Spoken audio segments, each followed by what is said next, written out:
All right, and action. Welcome to the Martha's Vineyard podcast. Yeah. Welcome to the Martha's Vineyard podcast. Yeah. I am Sean, this here's Sully. We're gonna have a real good time. Welcome to the Martha's Vineyard podcast. Yeah. Check. Welcome to the Martha's Vineyard podcast, where we ask the question, what is Martha's Vineyard? As you notice, we already have a new title for the show. We decided, you know what? Why not be the MVPs? The Martha's Vineyard podcast. First show, we realized the name of the show was, what is Martha's Vineyard? Because we realized that was the theme. And we, that might be the first season, but welcome to the Martha's Vineyard show. And we're excited to have you guys. And there's already some great feedback coming in. We got Islanders talk all up in a roar. They love what is Martha's Vineyard as a question, and wait till they get a load of us as the Martha's Vineyard podcast. You know, Elizabeth Stalker, if you can see that, she had a great little response to what is Martha's Vineyard. She said, that might be our guest calling, just a minute. oh good, our guest is coming in. We have Nellie Murray coming in today. Well, it is. Elizabeth Stalker says, hello. It's all about dancing to the music in your mind. Nellie, how you doing? Good, how are you? Not too bad. Our guest is walking in the door as we speak. I love So this. should we play Nelly? No. Yeah, we'll just... So we'll talk all about my name. Okay, yeah. We thought it would be fun to kind of start it and have you walk in. Am I sitting in the center? You're right in the middle of us. Beautiful. Come sit down right in this cozy couch. Look at this. Hi, everyone. Hello. Oh my Hi. goodness. This is exciting. This is thrilling. Am I talking into the microphone? Yes, ma'am, you are. I can confirm. I just saw you do it. Perfect. Fantastic. Thank you so much for having me. I'm so excited to be here. Hello, everyone. Hello out there in TV land. We have Ms. Nellie Murray, because you wanted to talk about your name a bit. Yeah, let's talk about my name before. So, Sean, I know you a little bit, and I know you maybe a little bit more. So, I came to the Vineyard in 2010, and I came with the name Nellie, basically. That was my nickname. I allowed everyone to call me Nellie. So if I run into someone that has known me from 2010, they'll call me Nellie, and there are certain people that I've allowed. So you know me through Meg Shy Brown. Yeah. And so Meg, we work together, and she calls me Nellie, and I allowed it because she's been my bestie. Allowed it. Okay, You- we're getting towards something, aren't we? Yes. So my name is Marnely, actually. And so adjacent people to people that call me Nellie, I'll slightly allow it. Brian got real comfortable. Sean, I will say Marnely for you for now until we get to know each other. Marnely to everyone listening. And there are a few people that call me Nell that do not live on island, and they're my best friend and my best friend only. Also her father and mother-in-law, because that's how they know me. So yeah, names are really important to me. My name actually is a combination of my parents' name, Martin and Nelia, which is a very Dominican thing to do. Have you seen In the Heights? No. Oh, have you? The musical? No. Lin-Manuel Miranda, who also wrote Hamilton and Moana. No. It's a very good musical about In the Heights in New York City, and he talks a lot about how Dominicans name their kids. And so the main character of In the Heights is called Usnavi, and Usnavi is actually because his dad saw a boat that said U.S. Navy. So yeah, hi, welcome to the show. You're on my show now. I would like to talk about... I feel the center of gravity drastically shifted. I'd like to talk about, though, why we did have you on as a guest. Number one, this is going to be a show where we really try to get a fabric of just the entire community, almost to be on a quilt, that we will be all from different backgrounds, some of us being long-term islanders, some people moving here just in recent years. There's people that only come in the summer. Some people are year-rounders. But then it's the diversity of just, philosophies and religion and viewpoints. And we want all these people. And what's interesting about this was I've already had people weighing in to be like, make sure the first guest is, like I had some longtime Islanders to like want them to be represented right away. Longtime Islanders. I kind of battled with it to be like, like I almost feel pressured. It's a lot of pressure. But then I realized I'm like, we have time, folks. Like we don't have to have what matters most is for us, you were one of the first subscribers, and that showed love to us in a way that we want this podcast to be about love and showing love for each other and supporting each other. And really, I want to give honor to that. Thank you. To say you are that type of person. We'll get into it as far as how we got connected. But I think that is what one of the values we stand for. And that's kind of why we wanted to show that love back to say. Thank you. I love that. I'm honored. It's interesting. Also, one of my bits is when people come up to me and they're like, "Oh, are you an Islander?" And I like to say, "Let's remember there are other islands in the world." And I say, "Yes, I am an Islander from the Dominican Republic." And so I think it's a good reminder. I'm honored and so happy to be here because I do feel that not only do I represent some diversity on this island, which we'll get into, of course, but I also, my whole persona is supporting local first, always. So am I a local? I've been here 15 years. I do consider myself a local, more so than I am in the Dominican Republic. So yeah, I'm excited. I'm happy to be here. I'm ready to like lean back, cross my legs, and chat. Mm-hmm. Get those socks up on screen.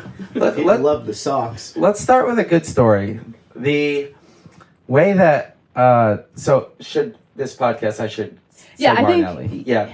Yes. Yes. Yes. Marnely, the first time that we actually met, when I looked back, I thought it was through Meg, and it was when we went up to Boston to support her in a bill that she was proposing, 3 bills. Yes, And we'll get into that in a little. for sure. So the 3 of us took this ride up to Boston, but it reminded me halfway through that day that we had met previously at one of the events. My daughter actually made an impact on you.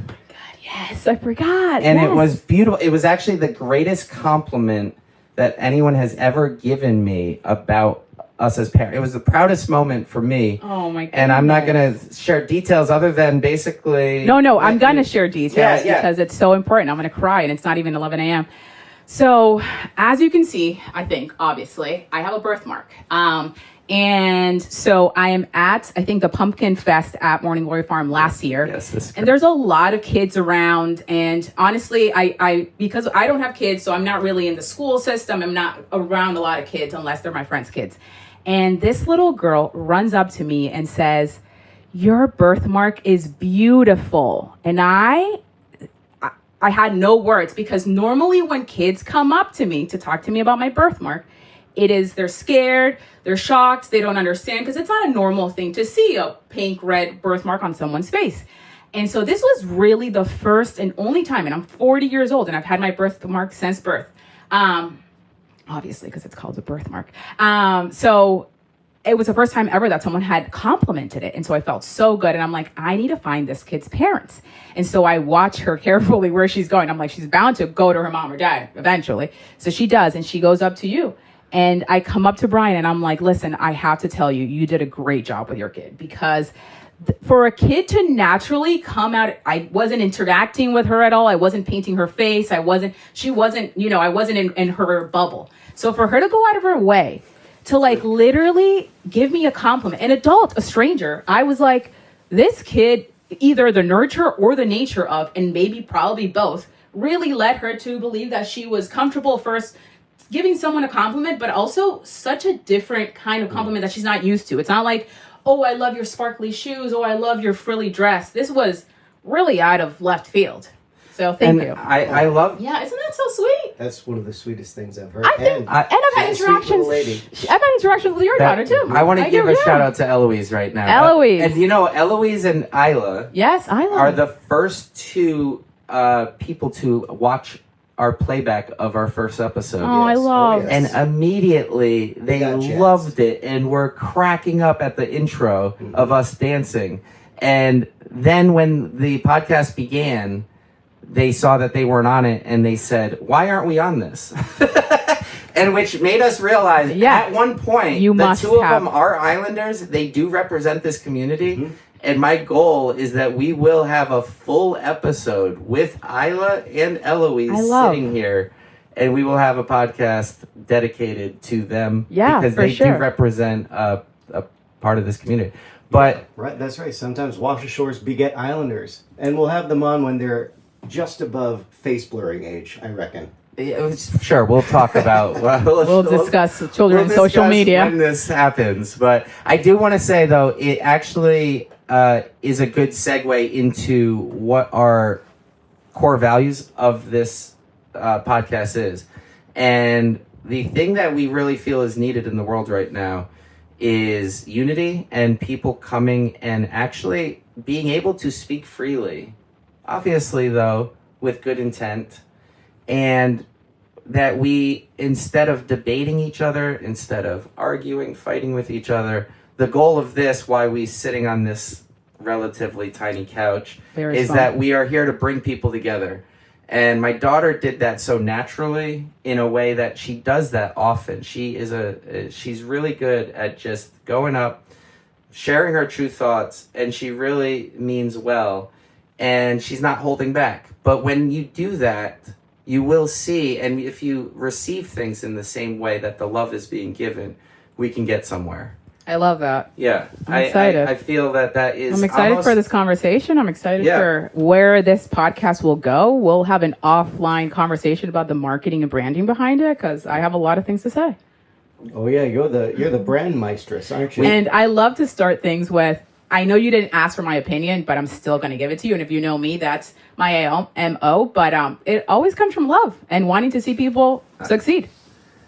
I believe that wholeheartedly. Don't take my coffee away. Oh, I'm sorry. I was going to just put my feet right. Oh, you are. And I didn't want to. Well, Marnely, welcome to the couch. This couch is in many ways a metaphor of the island because, well, we have these conversations, which I don't know how difficult this conversation will be. With that smile, I'm pretty sure it won't be. However, we do look forward to having lots of difficult conversations on this couch, which are the conversations that should be had on the island, had in the spirit of love, and with the full knowledge that there is no escaping this couch. No, literally, I don't know where my phone is, actually, and I also was told not to prepare for this. And if anyone knows me, I like to be prepared. Oh. So let's get it started. I did say the less prepared, the better, because we wanted to make this as natural as possible. Perfect. But we do think that this is kind of a cool concept. We've thought about even having two guests. We will have them in between us, and we were thinking we might have two guests that oppose each other in views, but because you literally... We're so close. The physical energy would... I wonder if it sways your opinion. It'll be tough to get heated. I mean, you can still get heated if you're very close, but I'm excited to have conversations. I'm excited to let people know about the things I do and how we can all help each other and just do better in general. Let's start with that. I know that Short Up Digital, you do the social media. Tell us more about, what you do here on the island, because it is relevant. And I know you said offline, but it would be nice if you want to give us some tips, even throughout this show. Yeah. We are here to say we're just starting this, and this is valuable that you're The way here. I walked in and you were already recording is quite casual and quite, off the cuff. So, and I think that might become your brand. But a little bit about me.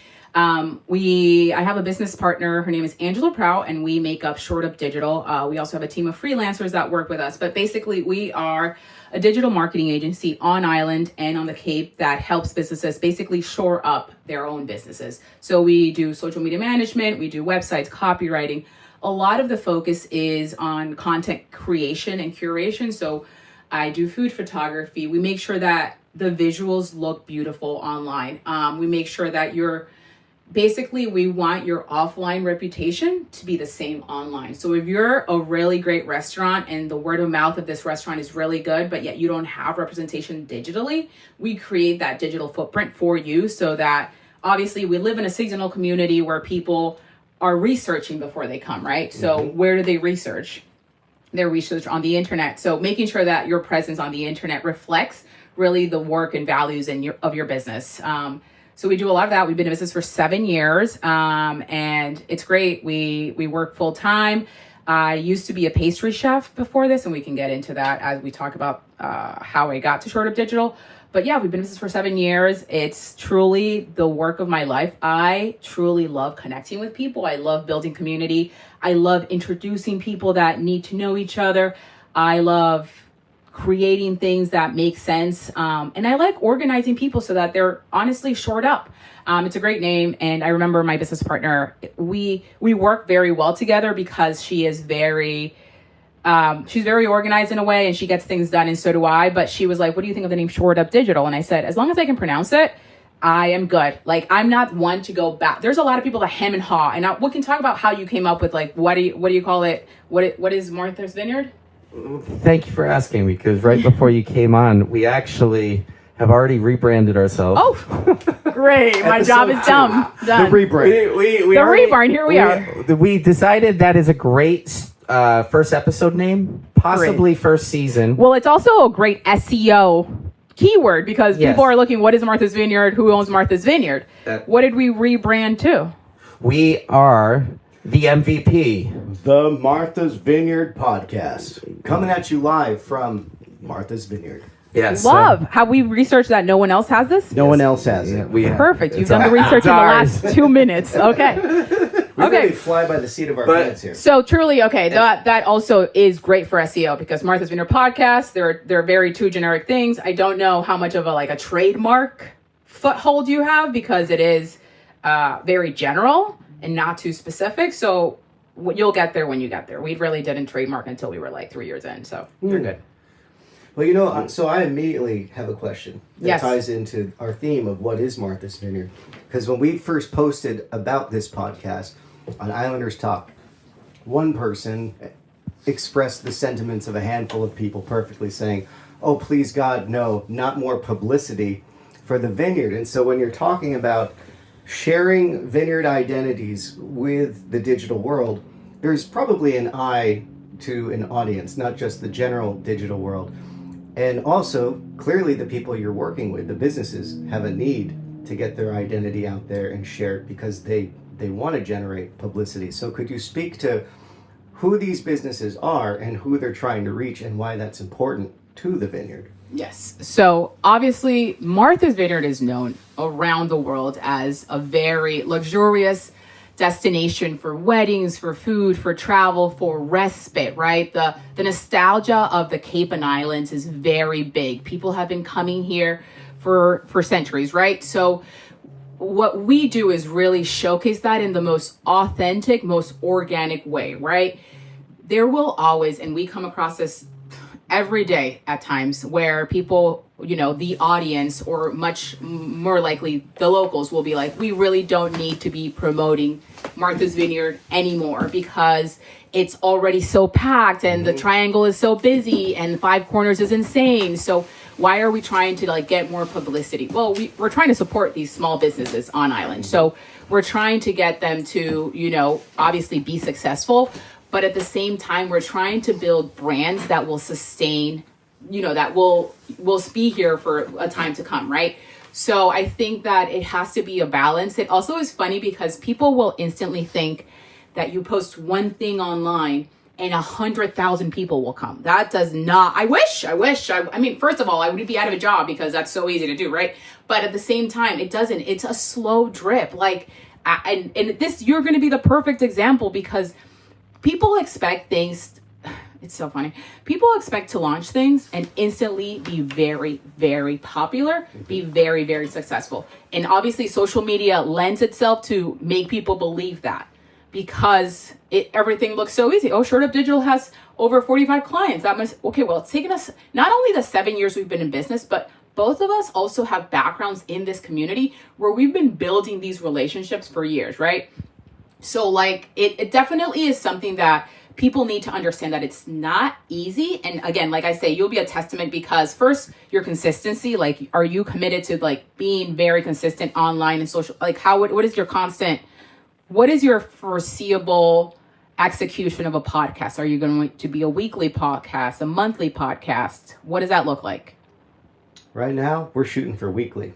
Perfect. Which is brilliant because we're heading into the most congested holiday season and we have our work cut out for us. Well done. So Well, that's what we're going for. and I think knowing that consistency, your audience will be like, all right, I'm expecting, to see a weekly drop from these guys, and I'm excited to see who's next, right? So I think it is going to be important for you to balance having that consistency, but also making sure that your guest also will be that drip that will get people to watch the show, making sure that they're as diverse as possible, making sure that you're targeting in a way different communities so that the communities themselves become an audience, right? And I don't know what your first question was, but This is actually Right. making me realize we definitely chose the correct first guest here. Thank you for sharing excited. your wisdom, your expertise. I do want to actually have you two talk a little. You realize how hard it is to get things popular and going.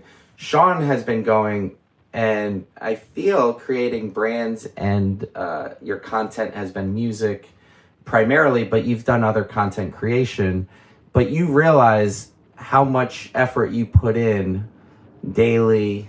I've given Seán my Hourly. card Yes. at church. I'm Yeah. like, call me up. No, don't call me up. Send me an email. Seán, this is a good time though to tell the audience kind of your background and when you got started with music, and then when you started to put it up online, and what that challenge was, or when you started to gain momentum, maybe a story about it, and seeing, just for the audience to realize. Well, and also for us me, to, I don't really know Seán at all, so I would love to know all this info. for us to realize, what efforts there are, and that way the audience knows we're not being naive here to think this is going to just jump off. It's going to take our community to really support this to start to grow. Sure. Well, I started releasing music in 2014, and I was a New Yorker. And one of the first things that I was challenged to do by pretty much everyone around me was shore up a sense of local identity as a New Yorker. But I only lived in New York for about 5 years, and I moved to Western Mass. And then I had to rebrand as a Western Mass person. This is what all the voices around me were telling me. And then I moved to the Vineyard, and then I had to rebrand myself then too. And this was all digital footprint. Meanwhile, I'm operating as a guy who's mainly making a living off of live music. And so I'm playing in New York, and I'm touring around, and I'm playing all sorts of places. But everyone wants to know where you're from, which is very interesting to me. So to have to say, well, it's kind of this New York thing, it's kind of this Western Mass, now it's this Vineyard thing, that's very, very challenging in a certain way.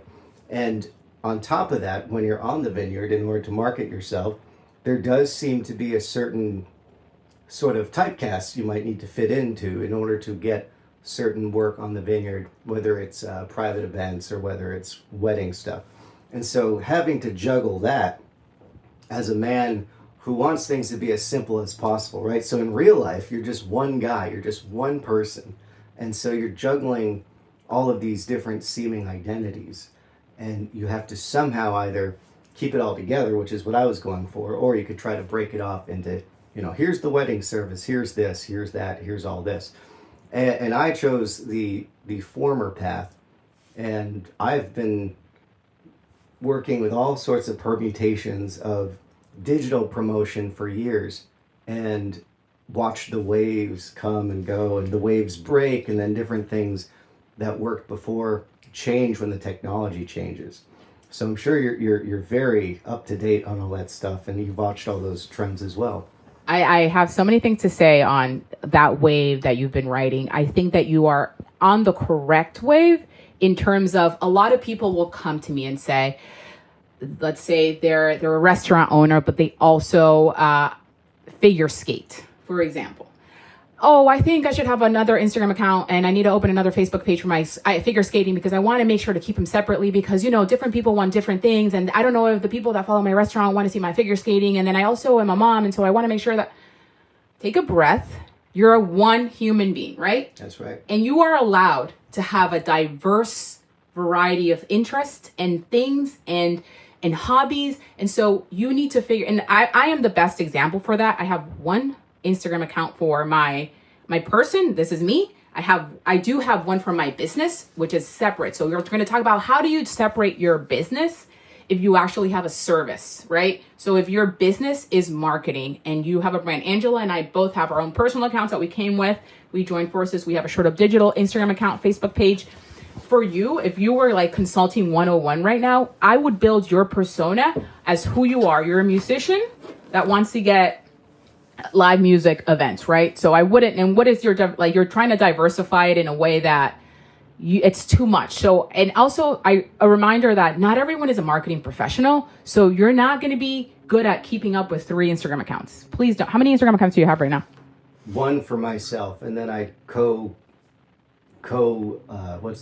administrate, a couple of other bands that I play. Okay. Yeah. And then now we've just added another for Which the Martha's is- Vineyard podcast. And I have to add, you want to know what the wrinkle is with all this? Please. On all of my on my YouTube channel and whatnot, it's not just music, it's Bible study. And that has been a heck of a branding decision for my music career, especially coming out of the New York indie music industry, where that is extremely unwelcome and very disqualifying. And I've heard it to my face from publications, from labels, from festival. This sounds like a juicy conversation. Yes, I'm ready. And it connects, by the way, Whatever. because the way we know each other. Is through church. We met That's- at Mass Yeah. about a year or two ago. So here's the thing. It's like, it's asking me to say, you can't post about your dead brother. You should have a grief account. It's asking me, you shouldn't post that you go to confession. You should have a Catholic account. It's asking me, we don't care about your marketing business. Just stick to putting it on Short Up Digital. So no, everything, it makes a whole of a person. So you just need to figure out what are your pillar content subjects in a way, your funnels, your whatever you want to call them. Figure out 3. They can't be 27, let's just say.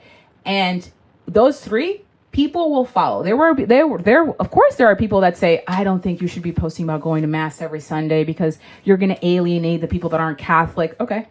There's content for them too. Like, I'm not forcing anyone to watch my content. And I'm not going to stop posting about going to Mass or confession. I also want to normalize the fact that I do go to confession and I also curse a lot. I do go to confession and I also can have a drink and I also can, grieve my brother. And, my brother passed away 3 years and 3 months ago. You'll see me on Instagram laughing and crying and, so it's allowed. It's like we are allowed to have all of these feelings. What happens too is we were talking in our last episode that people really today try to find out what gang do you belong to? Yes. And then they believe they know who you are. And that's interesting when I've never felt like I've ever fit a clique. I've always been the guy who I feel like I have lots of friends, but I feel alone. Like, I feel like, You're never an alone, artist, I'm here. an individual, whatever it is. Maybe Yes. a lot of us feel this way, but I feel this way. I've always felt this way. And if religion is mentioned and they say, oh, you believe in Jesus, they might make some terrible assumptions like you don't support Yes. the LGBTQ Of course. community. Yes. They might think that you are judging or you have judgments about it. And that's sad when you realize you're like, in fact, actually, no, I'm very much not, and then you're like, I don't even want to be labeled an ally because you guys came up with that term. What about I have good close friends and family who are gay and that I love and that I hang out with and that this is not an issue and that we should dive deeper to realize that actually maybe there's a lot more love from people who have different ideologies or religions. And that's what I'm hoping for. I hope we bring this to the It's open also the thing. It's conversation. like 2 things can be true at once. Yes. And it's, you can be really sad and you can be really happy. You can be very Catholic and you can be very much an ally. Like, Yes. those things can exist. And the thing is, like, I've been going through this a lot because I just started working out a year and a half ago from a woman that hated walking. If you told me to walk to Stop and Shop right now, we're very close to Stop and Shop. If you told me to walk, I would be like, oh, I don't want to. Like, can you just drive me? No. you know, and now I work out 5 days a week, and I'm making my life, my schedule is, these are my workouts. They're on my calendar. I have to do my work around this because I'm not missing a workout, right? That deserves a Thank you so much. Thank you. But it's a reminder that people are allowed to evolve. Yes. It is, I go through it because, yes, I put myself out a lot online. People know me from the internet. They think they know me because of everything I post online. There was a year that I said, I'm not drinking from plastic water bottles. I'm drinking a nice coffee from Aquila in a plastic cup with a plastic straw and a plastic lid. And it's okay. But the person that knew, that heard me say, I'm not drinking from plastic water bottles at this point in time, assumed that I would never use plastic ever again in my entire life. And still judges me. Wanted to put you in that category. That's it. Because you can say one thing and that is who you are for the rest of your life. And this is a reminder that people really are allowed to evolve. So now I'm very good at saying, at this point in time, I am drinking iced coffees from an iced cup. I might not in a year. And it's okay. Why are we forcing people to be, and it's all projection, and people want you to be in this box, because if you don't fit into their box, then how are they going to be, it's their own, I'm not good enough to if she's not drinking plastic, then she's probably thinking that I'm a piece of shit because, I don't know if we're editing this, but, they're just projecting that. They're like, oh, well, I drink plastic water bottles. Does she think that I don't care about the earth? I didn't say that. I did not think that. This is about me. I'm an Aquarius. I'm selfish. I'm thinking about me right now. And so this actually is I always like to add some comedy bits to what we're talking. Let's be funny. Years ago when social media first started and we started to pick up on this, I think we had an idea for a social profile, and it'd be funny, you'd be like, well, I drive an electric car, and you have all these categories of what you do, and you get a ranking of just how high you are on the totem pole. Yeah. But who you friends with and all of that, and that is what it's become. Oh yeah. I mean, it's become this, what you said, thank you for your virtue. Right. It's virtue signaling. Yeah. Well, that's a whole thing we can really. But and not to credit. And this is what I realized too, though. I don't want to go and be negative toward people that find comfort in doing that. What really matters is the values that we're trying to share. At least is that I don't think any of us want this. I don't believe we want that world where because once you put someone else under a rock and you want them there. Well, and you're judging them against your own perceptions of what you think is good. And it's going to come back to you. It's the way the world works. It's going to put us in an environment that we no longer can be ourselves. Of course. And I think the simplest, funniest way to say is if I was making a social ranking, I would say everyone that likes rice pudding is a negative for me. Because I hate rice pudding. And so, who's judging this? Do you guys like rice pudding? Yes. Yes, I'm in the middle. I find it delicious, especially the cinnamony kind that you know. See, I was just afraid to share. You don't be afraid. We're friends here. I'm just saying, if I was in charge of the social ranking for this, I'd be like, you know what? Everyone that loves rice pudding, negative. And I'm not yucking your yum, but I am. That's the one thing I don't. At this point in time, oh my God, this could change. I could evolve and one day like rice pudding. And and you might like me too. Well, because she doesn't. No, I do like you. I just don't. At this point in time, this is where I have to be very good at this. At this point in time, I despise rice pudding. I've tried to make Nutella rice pudding. I just could not. For me, as a Dominican woman, I just think rice should be savory. Mm-hmm. But everyone knows also that the Latin cultures make arroz con leche.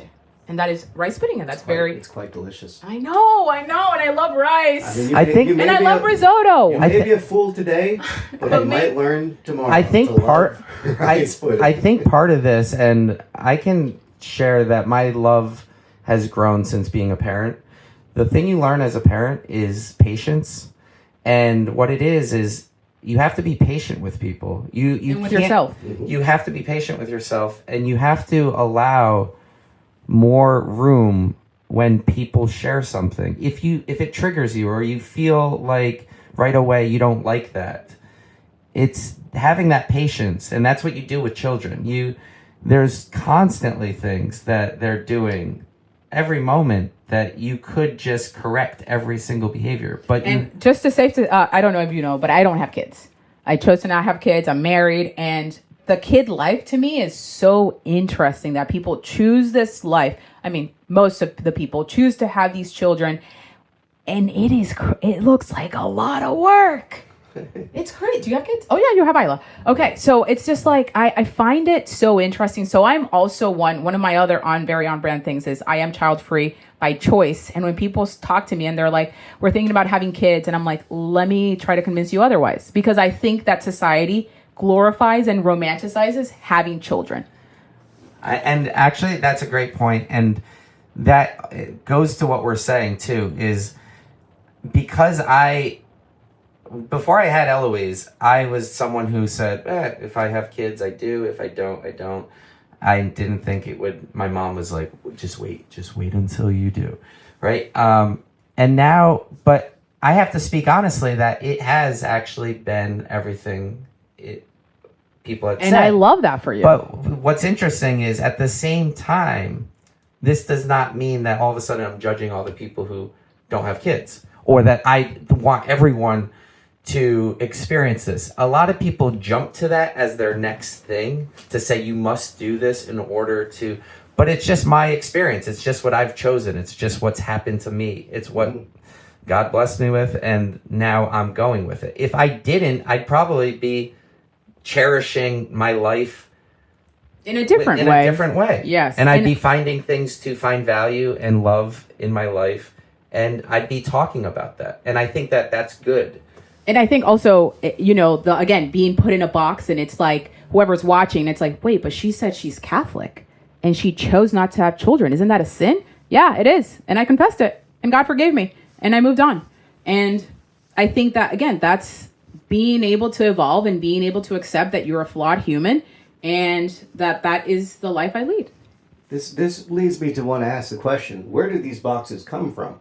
Because you alluded to an impression that child rearing is romanticized in society, and you said actually it's as good as people say it is, and so perhaps that's another box where you've heard it's awesome. I'm in the camp where I always heard it discouraged, so I was always discouraged from having a family, at least when I was a certain age. Don't do it.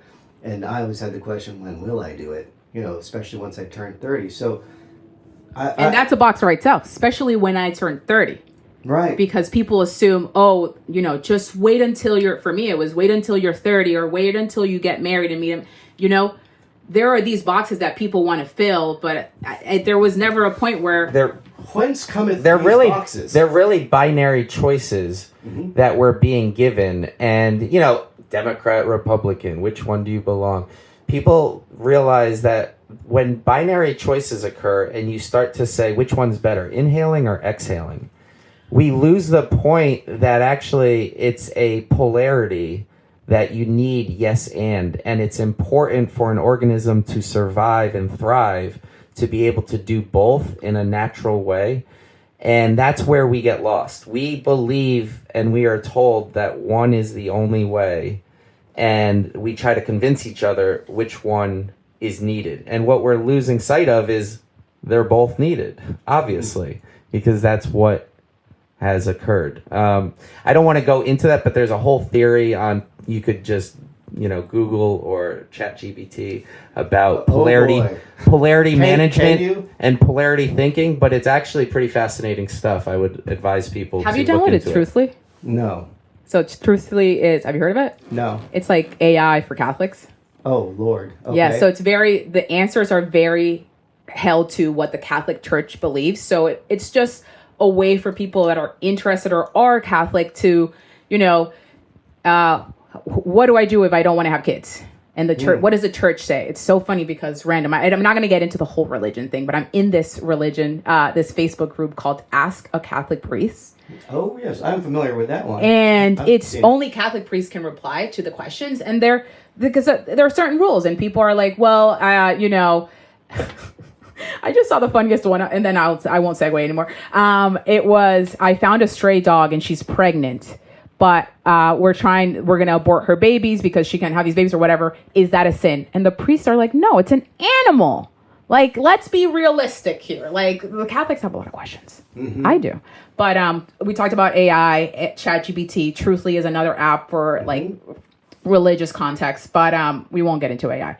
So this unprepared interview, where is it taking us next? I love it. Well, a question is coming to my mind that you might be able to speak to with your expertise, which is, let's frame it this way. When you are trying to prepare a business to brand and then to launch itself out into the digital sphere, clearly it's going into an algorithmic territory. And so hypothetically, you're trying to maybe latch onto a certain algorithmic wave.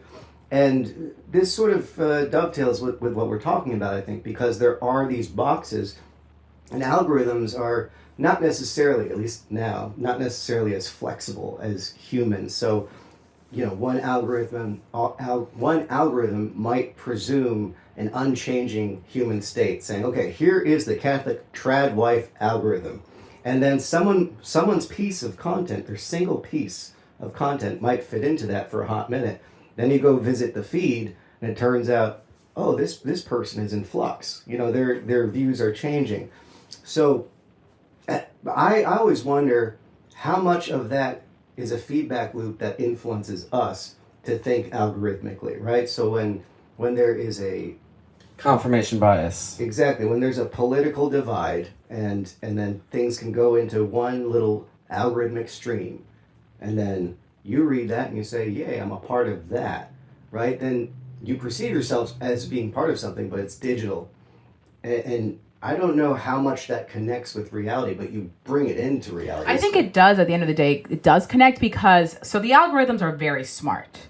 And because we are all on these smartphones, they have learned what you're looking for. So you may say, wait, I just thought about cats on tractors. How am I getting that TikTok video right now? And it does happen. You might forget that you mentioned it to your husband. You might forget that you texted your friend. I was ironing a plaid shirt the other day. I got an ad for the same plaid shirt.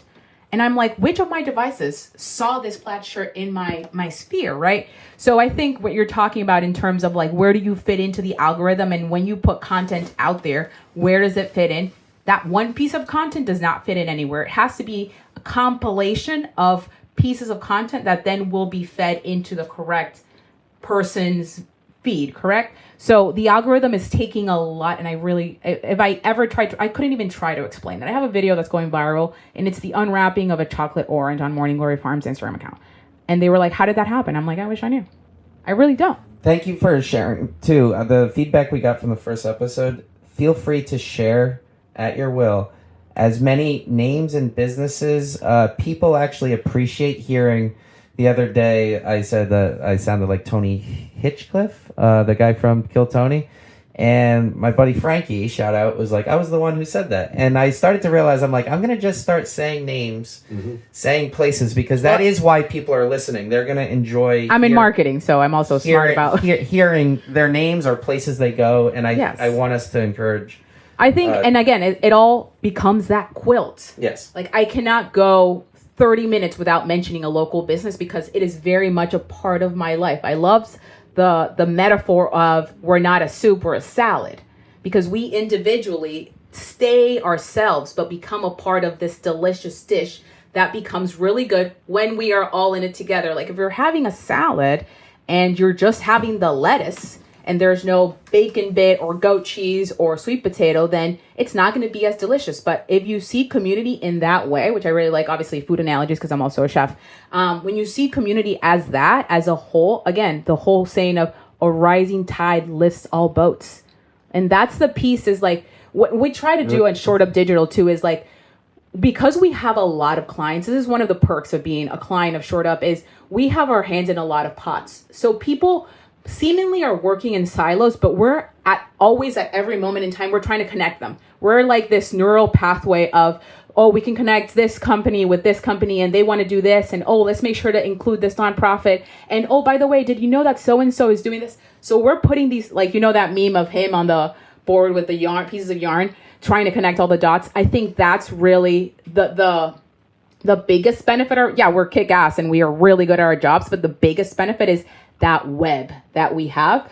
but you can create these pieces, these smaller webs within the community that then attach itself to bigger webs. I absolutely agree with this, and the advice you gave to Sean before too about that he is a compilation of all these things. One of the reasons Sean and I have been talking about this for years. I wanted him to do this is almost as like a soft agent. I wanted him to say this could be a good way for you to have the audience get to know you, that you're more than a musician over here, pastor over here, a family man over here. It's these things allow you to, because that's what makes you, sorry to interrupt, but that's what makes you unique and stand out. Yeah. Like there are accounts that is what they are. They're a pastor, but they're also a chef.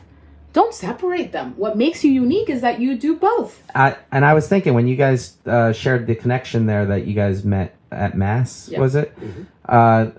Right away I started to think, I'm like, next show, let's make sure we get an agnostic or atheist.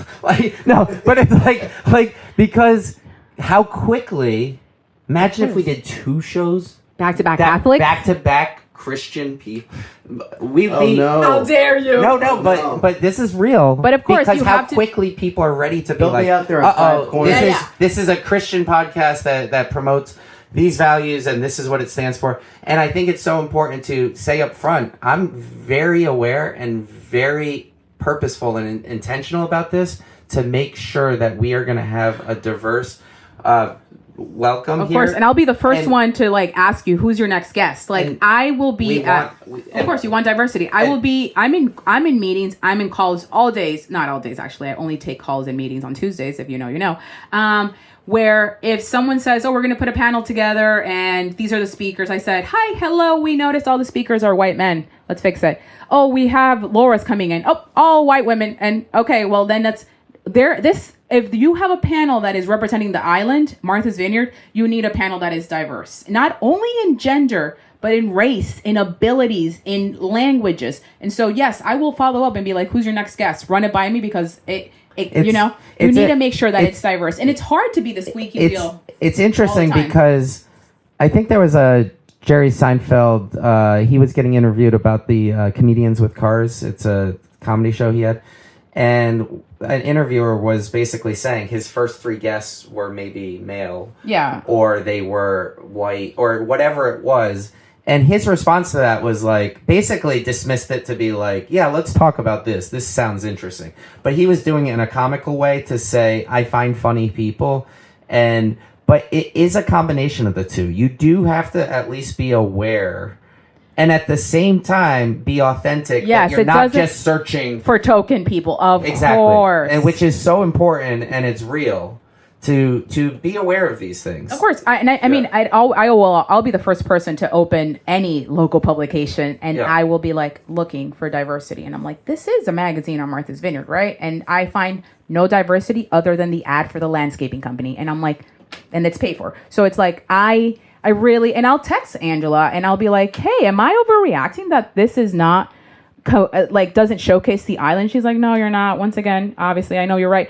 Because it is. It's like when I come from a world also, I have a food blog, and I used to get invited to a lot of press trips. And there came a point where my white counterparts were like, you know what? When we are invited to a press trip, we ask who else is coming, because we want to know, is this a press trip that has reached out to a diverse group of people, because you want different voices. And, people will be like, well, we emailed them and they didn't reply. Try harder. Oh, but then we can't just be filling it because of the race card. Okay, well, we live in a salad of a place. Mm-hmm. There are people that you can be reaching out to. And so I think for me, it's not, the more I do it, the easier it gets to be the squeaky wheel of like, let's make sure that this is represented. Let's make sure that this is, should every marketing piece that I do, should it be translated to Portuguese? Probably. Am I working really hard to do it? Yes. Have I paid? We pay out of pocket. We don't have our clients obviously hire translators. We have a translator that works for us. To me, it comes natural, and I'll be truthful about this. My personality is kind of a troll at times, and what I realized and this is actually. I do this, though, really as an educator. That was kind of my background where it started.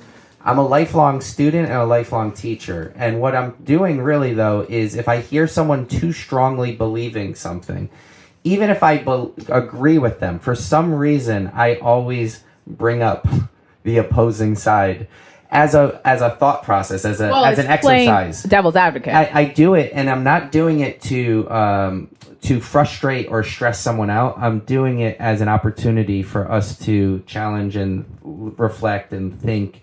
But I kind of do that with people too. Like, I notice if, like, you know, it's like being aware of, like, this is interesting. I have the same, and we're all wearing the same exact clothes. And also, maybe, the fact that I'm wearing Blundstones. I must be a Vineyarder. I think also there are some people that might not be aware. Oh my goodness, thank you so much for bringing it up to me. I didn't realize, because my background isn't of always looking at that. So we're just, I think at the end of the day, really trying to educate people a little more and more on what that looks like for the future, because we want it to be one that is very inclusive, one that obviously includes everyone, but also one that it is the forethought of someone that's not just me and that's brown and is looking for something on a publication that might not be representative of you.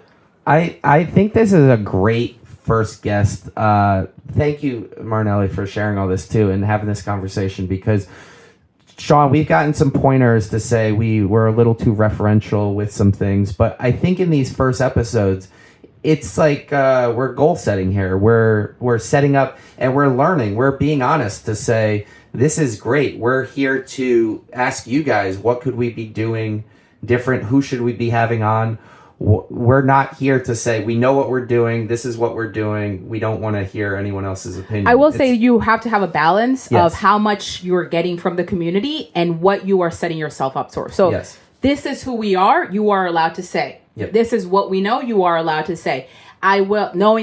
Knowing what I know of how much community input the community wants to give, you also have to stay strong to what you want this to be, because people love to have opinions. People, you know what? Start your own podcast if you want to have all the, so stay, I think, really build what that brand is strongly, and then build on that community ask. Like, be very strong on these first couple of things. You're gonna, also, again, remember, no one's gonna be watching this. So you know what? I honestly hate being the first person. Actually, everyone's going to be watching this.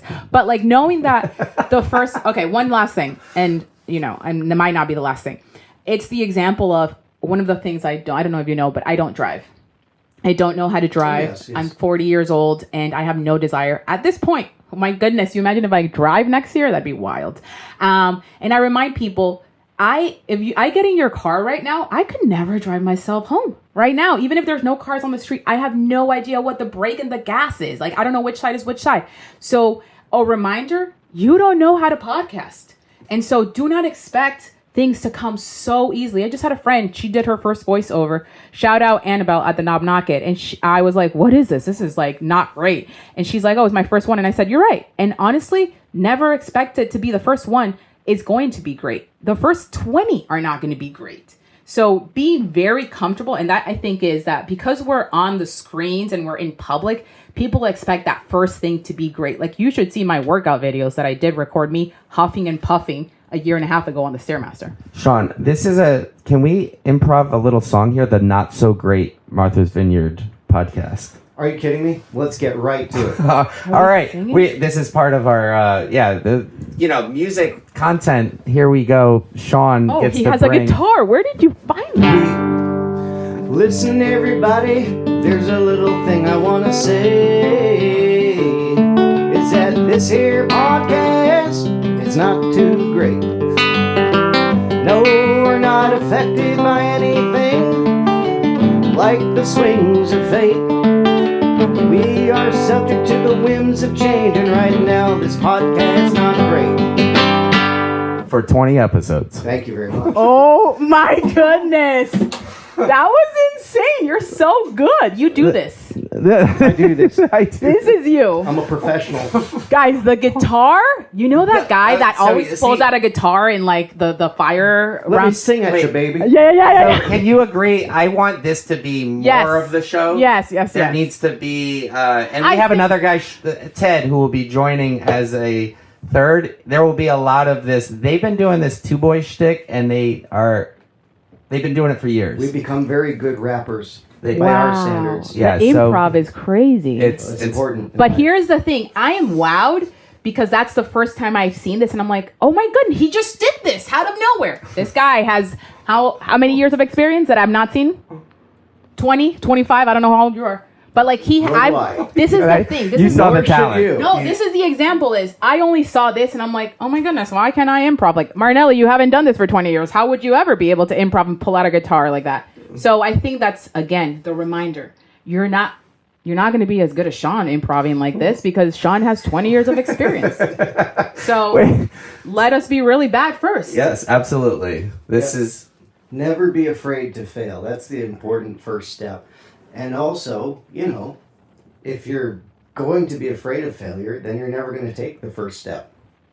You hear that out there? I love that. It's important. I love that. Guys, I'm in full shock right now that just happened right next to me. Sean, you hear that? We need to do that a few more times before the end of this episode. Father Joseph, why he won't let me up there and improv at the Mass, make up worship music. Oh, man. Why are you not singing? Oh, let's get into that later. So I have so much cooking in my mind with some of the things we said. I want to capture some of it. I mean, we don't even have a note. I'm not taking notes. My phone. Where's my phone? We may do that in the future, but we kind of don't want to do that now. We want to be extremely disorganized because that's the spirit of the Vineyard in some ways. But not my Vineyard. Oh yeah, so that's right. Let's work around that because. One of our future guests, her name's Corinne Thompson. She's over at Pathways. She told me once when I asked for funding from Pathways, saying, "Hey, I want to go on tour, and I kind of want to be an ambassador of the Vineyard's culture because my musical development has taken off since I moved here, and so I want to take my love of the Vineyard, bring it out to the mainland." And I thought it was like a slam dunk pitch, and she just cut to the chase. She's like, I don't want people out in the mainland to think that the Vineyard is this hoity-toity place. Like, I don't want you to be misrepresenting the Vineyard as anything other than perhaps her vision. And she'll probably tell more about what this is because she's been here for some years. But this idea of the Vineyard is more of this artistic sort of interesting hodgepodge place, and it's not a tourist zone. And this is part of why our podcast is centering on that question of what is Martha's Vineyard. Now, I want to ask you, when you're trying to help people market themselves as vineyard businesses, surely they're marketing both to mainlanders and locally. And they have to be honest, right, about what the vineyard is, but they also have to advertise it. So how do you find yourself answering that question of what is Martha's Vineyard personally? And also, what do you find as a marketing person that, how do I put it? What is the vision of the Vineyard that people most respond to when it's being advertised? Great two-part question there, Sean. First part, so I can remember it correctly.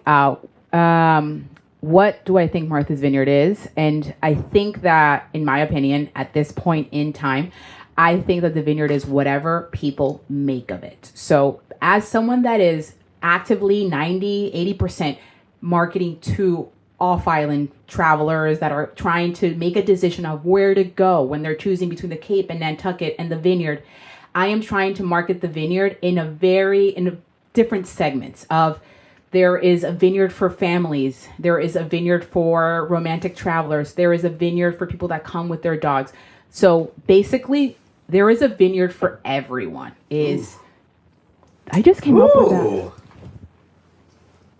We got it. I just came up with that myself. No help from ChatGPT. This content belongs to the Marnely. MVP. Marnely Murray. So there is a vineyard for everyone. And again, that's a question that there's not one vineyard for anyone, right? So truly knowing that there is something to do for everyone here, and it is as accessible or inaccessible as how you want to make it. You can go and have a great meal at oh my goodness, my husband's favorite place, Woodside Grill. Is that the name of that place? Woodside Grill next. I don't go out. next to Rise in Vineyard Haven. It is Woodside Grill. So you can have an inexpensive meal, let's say at Woodside Grill, Winston's, Tiger Hawk. You can eat under $20 probably. And you can have a really expensive meal at the Harbor View or, L'Etoile. And not saying those are inaccessible, but the Vineyard can be anything and everything. People are like, what should I wear? Whatever you want. Your money's green anywhere, really. I think that this community is very welcoming. This community is, as long as you're leading with love and you're leading with an interest in getting to know the locals also, it's everything is attitude too, really. Yeah. It's what do you want your experience to be? So, your anger and your whatever you think is negative about the Vineyard. Oh, it's only a place. I mean, every time I'm off island and I say I live in Eggertown, they're like, oh my goodness, you must be. And the boxes appear and I'm put into these teeny tiny boxes. And I am like, no, I live in employee housing. And they're like, oh, what's that? Oh, the Vineyard needs to have employee housing because there aren't enough homes. And we haven't even gotten to the housing situation, but we won't. But it's such a diverse place that received me and welcomed me, and I've made it on the Vineyard, and I'm and I've made it, and I don't own a home on the Vineyard, and I've made it, and I don't have kids, and I've made it. So the boxes that I've made my own boxes in that way, and people must be like, oh, but she doesn't drive a car. How does she think she's made it? Oh, I've made it. I have a question, and the answer might be revealing for the people listening. Do you find in your social media marketing work that certain pieces of content or certain visions of the Vineyard appeal more to mainlanders than islanders, or do they react essentially in the same way? In other words, do mainlanders and islanders actually sort of agree about what the Vineyard is? Because that is a subject of contention on the island. Yes, I think it really depends on the piece of content. So let's say very content that performed really well. The Vineyard in the snow. Why? Because 80% of the people that know the Vineyard do not come to the Vineyard when it's snowing. So when they see a video of the gingerbread cottages that they walked in August, and they see a video of Morning Glory, I mentioned Morning Glory because I have this top of mind that I have a video of them in the snow that I'm going to post. When they see that, they're like, wait, it snows on the Vineyard when I'm in shorts normally? So it performs really well because you're showing a Vineyard that people don't get to see. So what I like to tell my clients is show the things that people don't get to see. Show me how the sandwich is made at Waterside. Show me how... one of our nonprofits we work with is Vineyard Havens, who secures rental homes for cancer patients that are coming for a respite vacation on Martha's Vineyard. Caitlin, shout out Caitlin. She just did a great video of how she looks at homes and finds homes for these cancer patients that need specific things, right? And so show me that behind the scenes of how the sausage is being made. People don't care about seeing another loaf of zucchini bread. They want to know, what's the special ingredient? What do I love about it so much? Oh, I don't want to share recipes. People aren't going to take you out of business. It's not going to happen, right? So I think that really, really showcasing the behind the scenes. That's why, have you watched videos of carpets being cleaned? Have you watched videos of grass being cut, like TikTok videos? Those haven't? I can't say. Okay. I think you have. And they're just videos that people watch. They're like very mind-numbing videos. But people want to know the behind the scenes. What does your day-to-day look like? It's natural curiosity of the human brain. They want to. I don't know what Brian Sully does in his day-to-day life. Like, is he sitting here waiting for Eloise to get out of school? Like, I don't know if he has a full other life that we have no idea. We would never know. And I say this, and I know that some people do not want their private lives out there. Amen to that. You do you and figure out a way to do it. But I think that connection is built by showing your life. So when I talk about my brother that passed away, yes, I talk about it because I need to talk about it. I need to get it out of my system. I also talk about it because I want to post that is a safe space for someone to say, oh, my brother also died. Oh, my dad died. So it gives the comments on those posts are what, like, should I be a grief account? Yeah, you know why? Because it performs really well. When I talk about my dead brother, thank goodness you did something right. I get a ton of comments. I get a ton of engagement. So I think that you're trying to, I don't even know where I'm going with this, but it's showing, if you show people like that you're a safe space and it's like, oh, because people might, again, put you in a box.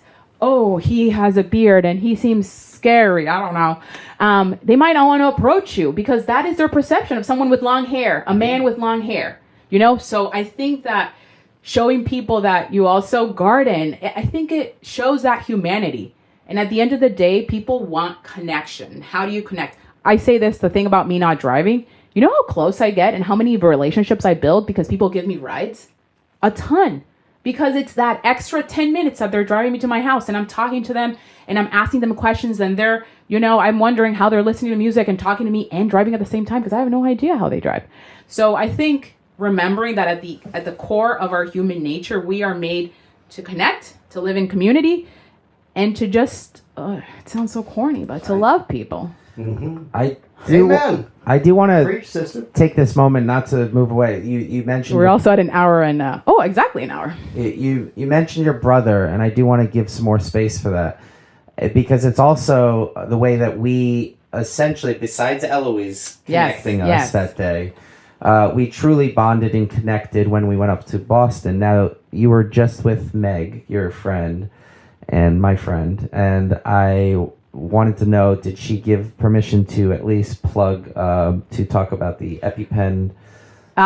Meg doesn't have to give permission because I am her full marketing manager. Okay, all right. And I said that there needs to be a spotlight for exactly what she's doing. Yes. I think that we can turn this around. Again, I'm acting as her marketing manager and I know she loves it because I know what I'm doing. I think we turn that around into talking about my shellfish allergy. Okay. And how I just came about and I have a shellfish allergy now. I have been getting very sick. Yes. Not recently, in the recent 6 years, I get really sick, gastro sick, vomiting, diarrhea. I know people don't want to talk about it. And I eventually was tired. I started writing notes. Every time I got sick, I wrote notes. One thing about me that you might not know also, maybe you do, is because I love food, I take photos of everything I eat. So I had great data to compare. On November 17th, I also looked at the date and I had mussels that day. On January 31st, I had clam chowder. I got sick. So the connections were made. My doctor, I'm talking to him. My doctor is thankfully on island at Martha's Vineyard Hospital, Dr. Pesh, and he put two and two together. Also realized that I had a reaction to the contrast dye that they do for the scans that has iodine in it. And then he saw I also had an allergy test that said I could have been allergic to scallops. He put two and two together and said, you might have a shellfish allergy. I said, can you give me an EpiPen? He knows my connection to Meg. And he's like, absolutely, right? So because there is data around this. So what I've learned with this EpiPen and the connection to Meg and Brownie's passing is having access to this medication saves 1,000% saves life. I have an EpiPen in my bag right now. Am I walking around with that EpiPen to save my life? No. I'm walking around because I might be in a place where someone does not have an EpiPen. And I think that the work that Meg is going to be doing is more so educating people. There's a lot of myths around EpiPens. You can't share them. You can't do this. They have to always be in the fridge. They always have to. There's a lot of miseducation on EpiPens that needs to be reworked, and it's going to take a lot of time. It's the same miseducation that, if you're an organ donor on your license, they might not save your life because they want the organs. That's like a concept that exists in the world that people actually believe that. And I've talked to the National Organ Association the other day. I was at the hospital in the fair, and they were like, we fight against that messaging so strongly all the time. That is not truth. A doctor is always, first and foremost, trying to save your life. So I think it's figuring out the education behind how epinephrine can save life. Another shout out is Lou Catrucci, I think is the guy that got saved with the AED. I don't know if you know him. He's doing a lot of work, not in getting people to have more AEDs. He's actually right now getting the work done of mapping out where the AEDs are on island. So that if... Wow. Lou is doing this? Lou Catrucci, yes. So the other day I was at town because I did. Thank you, Lou. Yeah, no, Lou is killing it. I was at town. He knocks the door and he's like, hey, I just wanted to check. Do you guys have an AED here? And they were like, no, we don't, but we're sure that maybe the hotel next door has it. And Lou's like, actually, no, they don't. Your closest AED is at Stop and Shop. So Lou's doing the work of mapping out where they are. He was someone we were going to have as a guest on this. Check if he's Catholic or not. I don't know. So Lou's doing the work of mapping out where your AEDs are because it is a very expensive piece of equipment. It's like $1,200. So because that way your plan of action is, all right, I know I don't have one, but I know Stop and Shop has one. So I think that access to medication and equipment that saves life should be at the forefront of whatever we're doing in 2026, if it affects you or if it doesn't. Because at the end of the day, it's going to affect someone. I think this provides context. This applies to a lot of us here on the island, now that a lot of you are familiar with alpha-gal. And it's becoming it's a real concern. It is. We know that ticks are a problem here, and the spread of disease. My wife, shout out to Dina, she works in the ER as the lead PA. She sees this daily. It is something where it seems like every other person is going to be contracting this at some point if you continue to live here.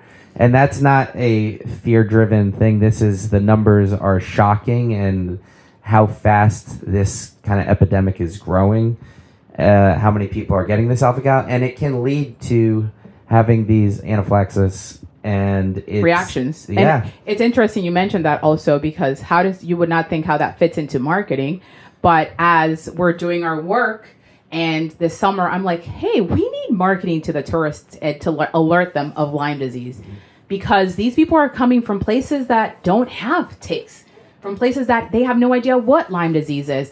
And what triggered me to think that, and Lyme disease has been an issue here for a while, right? What triggered me to think that is because Meg and I also ran the Falmouth Road Race together this past summer. And I saw the Falmouth Road Race had a video talking about sudden cardiac arrest while you were running, which is what my brother died of. And we don't have heart disease. Sudden cardiac can happen when you're stressing your heart out, or it could happen suddenly out of nowhere, right? So the Falmouth Road Race put out this video alerting people, not alarming, but alerting. If you are running and you see someone fall, and it might not be that they tripped, they might be going into sudden cardiac. These are the things that you need to do, because you, the fastest person next to them, are probably the reason they'll be able to be saved, right? So I said, let's find a way that we alert the tourists and not alarm them about the dangers of ticks. Because I talk, obviously I can yap for another 4 hours, but I don't have that time. I run into people and I'm like, oh, hey, welcome from Arizona. Hey, by the way, be careful with the ticks. They're like, what are those? Literally, what are those? And I'm like, what is happening? And so one of our clients is the Chamber of Commerce. The Chamber of Commerce worked with their graphic designer, put out a great graphic about ticks. We have now on the Chamber page, a whole page about ticks, and it leads to the hospital. It leads to the Sheriff's Meadow and the land banks. So it's figuring out ways, hotels should be informing their guests, hey, this is a thing if you're out there, because we don't want the negative marketing of, I went to Martha's Vineyard and got alpha-gal because no one told me. But also you have to be obviously responsible for your own life, and you're risking that whenever you're out and about, right? So I think how I paired up the marketing piece with being alerting, not alarming. Beautiful, right? Because ticks are the jaws of Martha's Vineyard, right? And people would be concerned about scaring off tourists and all this stuff, but really it's no different than a sign that says, here's what you should look for, that's going to tell you the beach is dangerous. Don't go into the water at this time, be careful of this, here's how you deal with riptides and whatnot. That's wonderful. Life is, it's a real challenge that we have. I'm not sure on the numbers of what people's experiences have been with alpha-gal and how many cases of anaphylaxis have occurred, things of that nature. For numbers and stats, we'll get Dina on the podcast. Yeah, but it is definitely alarming. Something to be aware of, and I also, again, with coming back to what Meg's work is doing, again, it's with the EpiPens. There is a scary factor about them because they're needles. They just came out with something called Nephi, which is a nasal spray that's epinephrine that is much easier to administer on yourself and on others. So just like Narcan is. So again, the work that Meg is doing is accessibility. We have our Narcan is very accessible. So Epi should be as accessible, if not more. So I do want to say, you've mentioned your brother, and I want to be able to at least say, without going into a story, I was with Meg's husband when he passed, and I was the first to give him CPR that day when he was stung by a bee and went into anaphylaxis.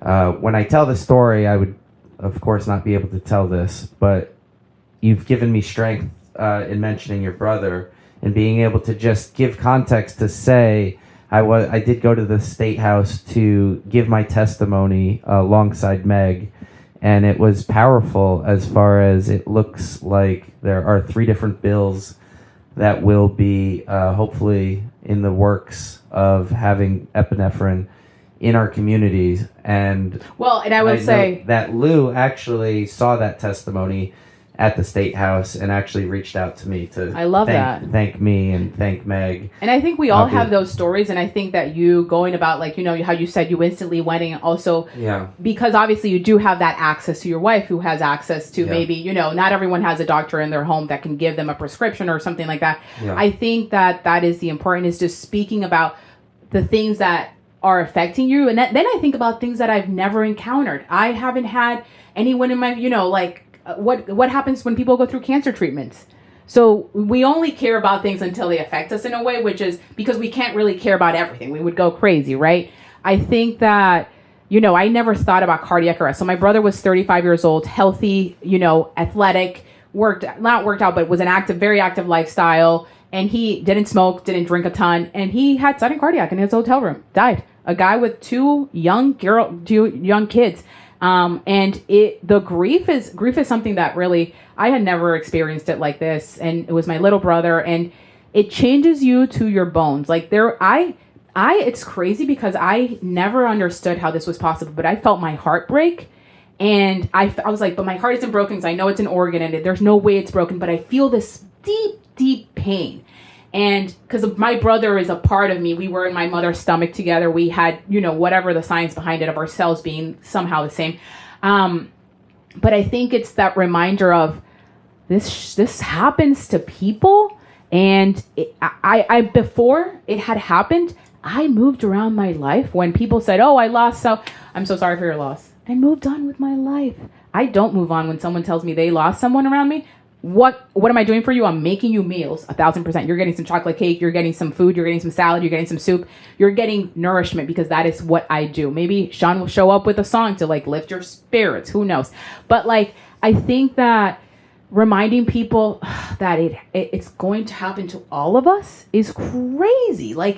But we move about our lives, and people don't die in our lives until they do. And, my parents are very much still alive, and I'm not prepared. That's a good sentiment to share, that this community that deals with a lot of much grief, a lot of grief, a lot of stress, a lot of mental health, a lot of addiction.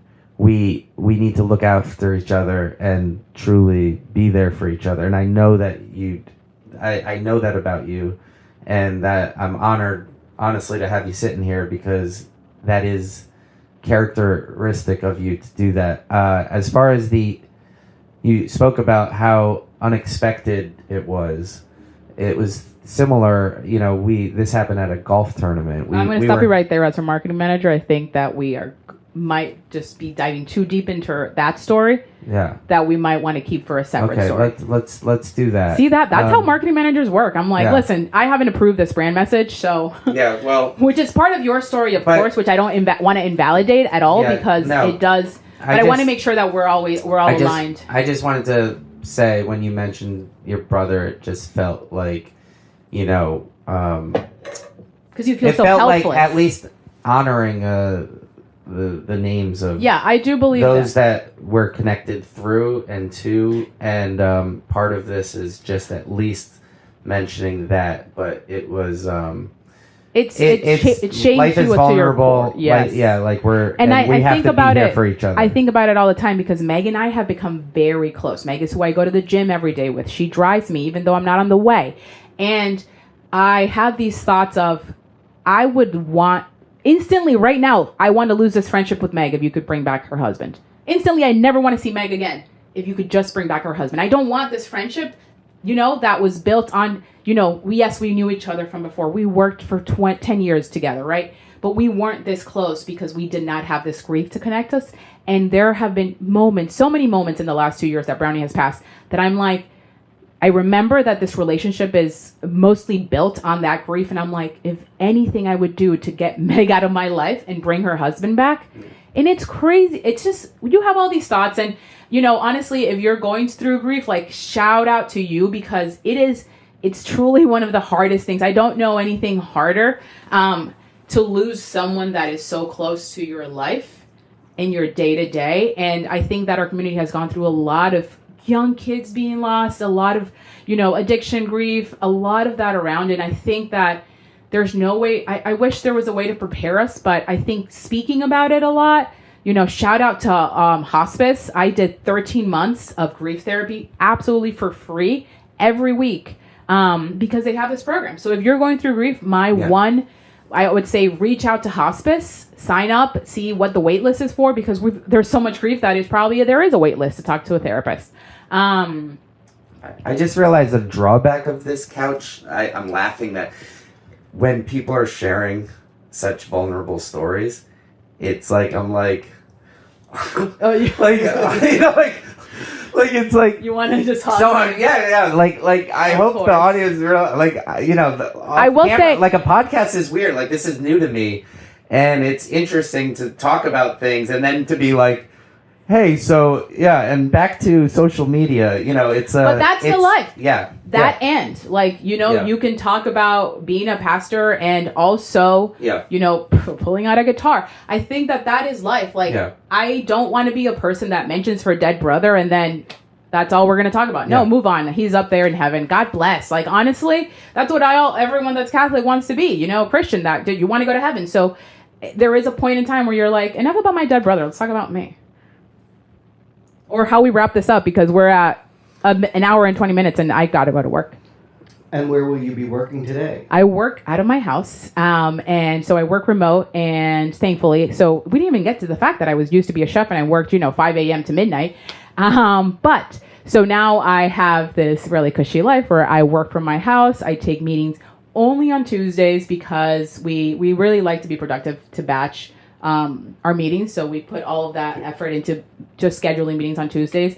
But we're doing a lot of work with, like, obviously Thanksgiving messaging, making sure that our clients that are closed, we know they're closed, making sure that we have content to post on Thanksgiving, giving thanks, and then the whole hoopla of Black Friday, Small Business Saturday, Cyber Monday, making sure that all of that is organized and the emails are going to be sent out on the correct time. And we got to make sure that, people are about to stop replying to their emails in about 24 hours. Right. So, Sean, good luck trying to write a song about the last 10 minutes, wrapping this podcast up. Oh, is there a wrap-up song? There is a wrap-up of course. Song, and we have a special ceremony that we would like to perform, don't we? Oh, yeah. We would. Should I present the... Of course you should. Just get going. We can't keep her too long. Oh, my goodness. This is too good, guys. Well, it's been such a good time, and I hope I can make this song rhyme. This is for you. Our first MVP. Our first MVP is Marnely Murray. It's been a wonderful morning that we spent here with you. I hope you found it was something worthwhile to do. We know that you're beautiful and your heart is true. You're an MVP. I love that so much. Thank you so much. Guys, it's been an honor to be your first guest. I truly have loved this. I have no words. I'm just in shock anytime he pulls out a guitar, I guess. This is so okay. And this is a love language right here. Well done, guys. I'm so excited for what this will become. We'll have a full official short up meeting to really shore up your business and all of this branding that I see, branding, we'll call it. And sorry, in the meantime, what else? How do you wrap this up other than this incredible song? That was it. That was it. Guys. That was a great. Thank you so much. That was a great episode. I'm really excited that we had you on. Thank you so much for having me. Yes, this is going to be a thing. We are going to have your face. We would like one picture of you before you go. Because we would like a quilt one day, and we would like to have these stars. Where do you... and it's going to be years from now. There's going to be thousands of stars that we're going to I'm have. so excited. Should we just like pause and Yeah. for the Let's go nice and close to the. All Bye, right. guys. Thanks for tuning in. Yeah, thank Thank you. you so much for having me. We'll see you next week.